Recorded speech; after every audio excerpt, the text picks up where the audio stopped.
Buenos días, hoy vamos a estar compartiendo Hebreos capítulo 12, a partir del verso 15 y hasta el verso 29.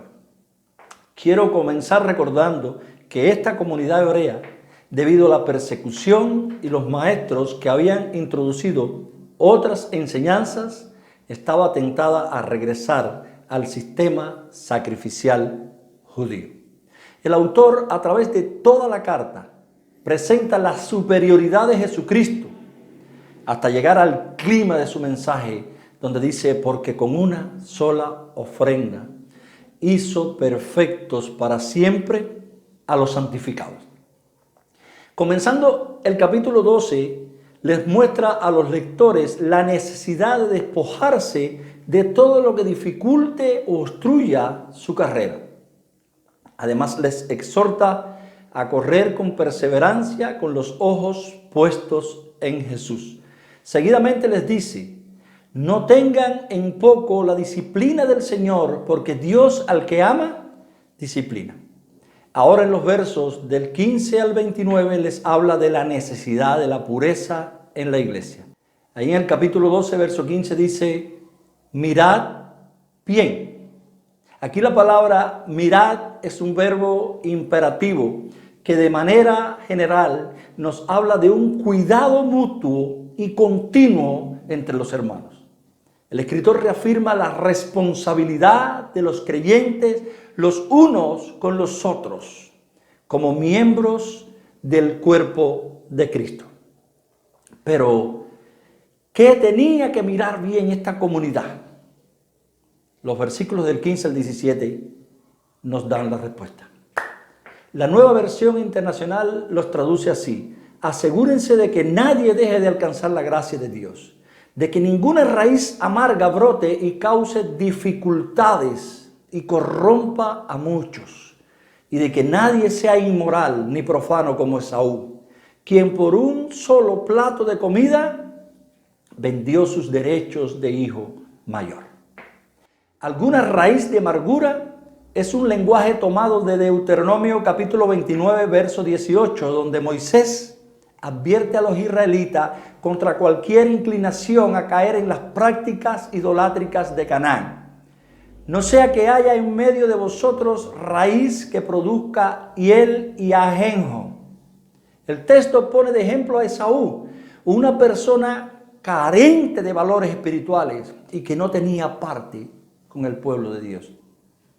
Y lo que el autor les está diciendo aquí es: no permitan que nadie cause problemas en la comunidad, porque eso, como una planta amarga, los envenenaría, les haría daño.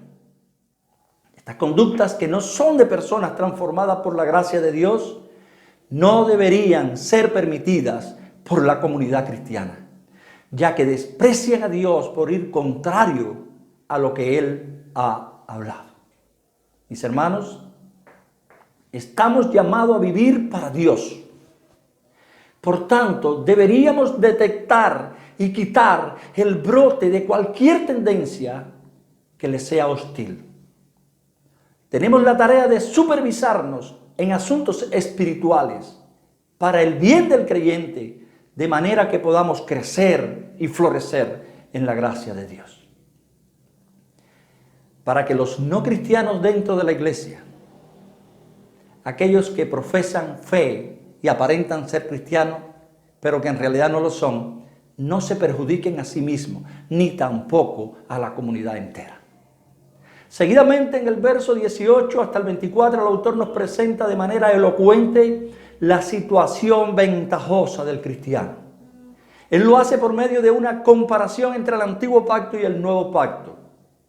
Para mostrar la ventaja del cristiano, él hace el contraste entre dos montes: el monte que se podía palpar y el monte de Sión, la ciudad del Dios vivo, la Jerusalén celestial, la compañía de muchos millares de ángeles, a la congregación de los primogénitos que están inscritos en los cielos, a Dios el juez de todos, a los espíritus de los justos, dice, hecho perfectos, a Jesús, el mediador del nuevo pacto, y a la sangre rociada que habla mejor que la de Abel.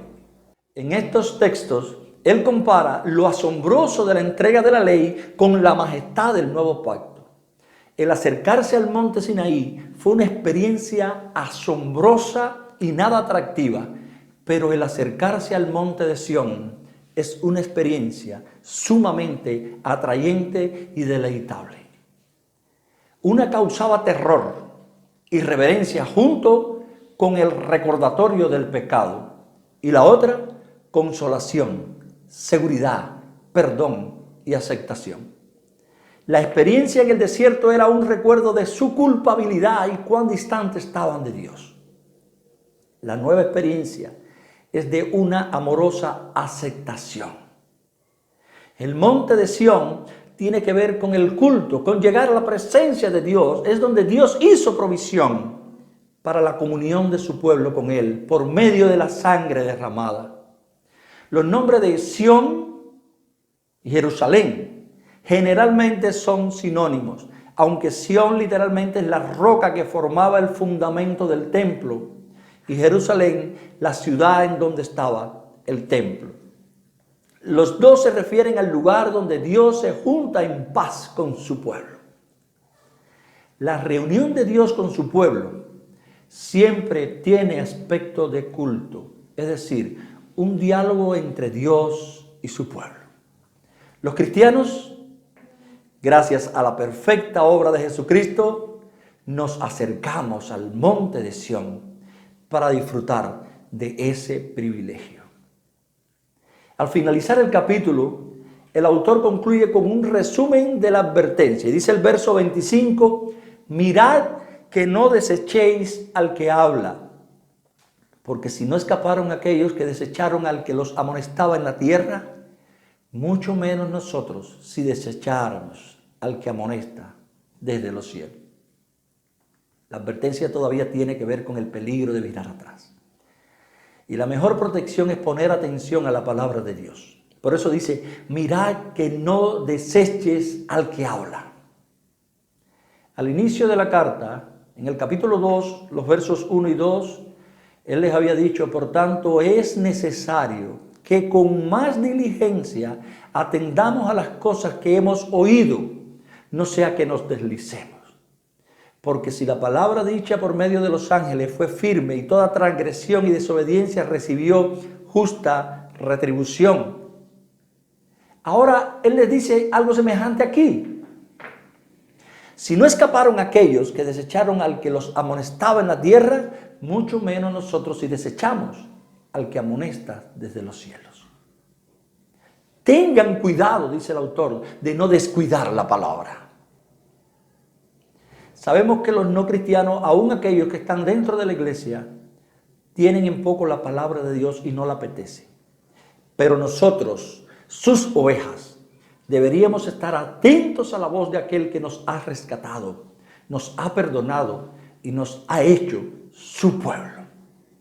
Jesucristo mismo dijo en Juan capítulo 10 y en los versos 27 y 28, mis ovejas oyen mi voz. Y yo las conozco y me siguen. Muchas de las conductas pecaminosas dentro de la comunidad cristiana tienen una relación estrecha con descuidar la voz de Dios para escucharla de nuestro propio corazón. Mis hermanos,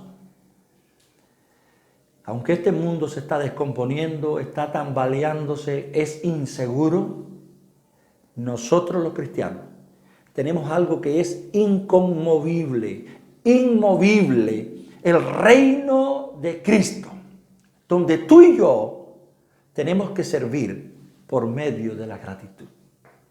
Así nos dice el verso 28. Así que recibiendo nosotros un reino inconmovible, tengamos gratitud y mediante ella sirvamos a Dios, agradándole con temor y reverencia. La Nueva Versión Internacional lo traduce, así que nosotros que estamos recibiendo un reino inconmovible, seamos agradecidos. Inspirados por esa gratitud, adoremos a Dios como a Él le agrada, con temor reverente. Se refiere a rendir culto a Dios en gratitud como una actividad del reino.